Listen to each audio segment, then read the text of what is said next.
प्रतिलोम त्रिकोणमितीय फलनों के मुख्य मान ज्ञात करेंगे। तो सबसे पहला है tan inverse sine minus pi by to. तो हम सबसे पहले इस पूरे को थीटा मान लेते हैं, ठीक है। अब दोस्तों यहाँ पर आप देख सकते हैं sine minus pi by two को हम लिख सकते हैं minus sine pi by two, क्योंकि sine of minus theta is equals to minus sine theta. जब साइन में एंगल में माइनस होता है तो ये एंगल, ये जो माइनस है वो सामने आ जाता है, ठीक है दोस्तों। तो इस तरह से ये हो जाएगा minus sine pi by to, और साइन पाई बाई टू का मान जो होता है वो 1 होता है, माइनस अपनी जगह पे है, ठीक। दोस्तों हमको मुख्य मान ज्ञात करना है, तो मुख्य मान ज्ञात करने के लिए हमको मुख्य शाखा को लेना होगा, ठीक है। तो अगर अपन tan इनवर्स की बात करें तो tan इनवर्स की जो मुख्य शाखा है उसका जो परिसर होता है वो ये होता है माइनस पाई बाई टू से प्लस पाई बाई टू तक का ओपन इंटरवल। तो ये जो थीटा है वो अवश्य ही इसी इंटरवल में बिलोंग करना चाहिए।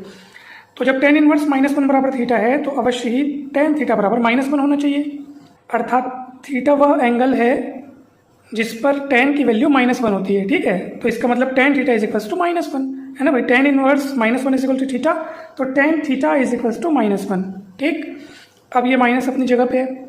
1 किसका वैल्यू होता है, tan कितने का वैल्यू 1 होता है, तो tan पाई बाई 4 का वैल्यू 1 होता है।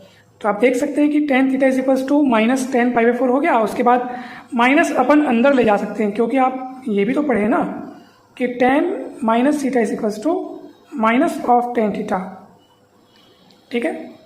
यानी tan में भी अगर एंगल में माइनस लगा हो तो ये माइनस सामने आ जाता है। तो जब सामने आ सकता है माइनस, तो माइनस सामने निकले हुए माइनस को हम वापस एंगल में ले जा भी तो सकते हैं ना। तो ये माइनस यहाँ पे लिखा हुआ है, हम इसको वापस एंगल में ले गए हैं, ठीक है। तो यही वाला वहाँ पे फॉर्मूला लगा है दोस्तों, ठीक।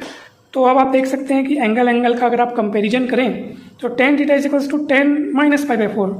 तो थीटा की जगह पे आपको क्या दिख रहा है, माइनस पाई बाई 4 आपको दिख रहा है, और यही इसका मुख्य मान हो गया, ठीक है, माइनस पाई बाई 4। ठीक इसी तरह आपको ये दूसरा भी दिया है cot pi by 2 minus 2 cot inverse root 3। तो हमने सबसे पहले इस कॉट इनवर्स रूट 3 को थीटा मान लिया। इस तरह से cot theta is equals to root 3 हो गया। कॉट इनवर्स के लिए जो मुख्य मान की जो शाखा होती है वो 0 से पाई का ओपन इंटरवल होता है, तो इसलिए अवश्य ही थीटा इस इंटरवल में बिलोंग करेगा।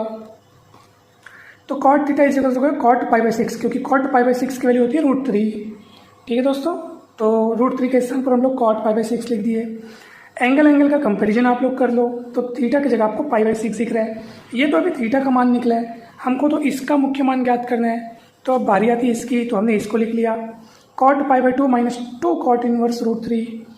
तो ये कॉट पाई बाई 2 माइनस 2 और कॉट इनवर्स रूट 3 को आपने ऊपर सॉल्व कर लिया है। कॉट इनवर्स रूट 3 को आपने थीटा माना था, थीटा का मान पाई बाई 6 आया।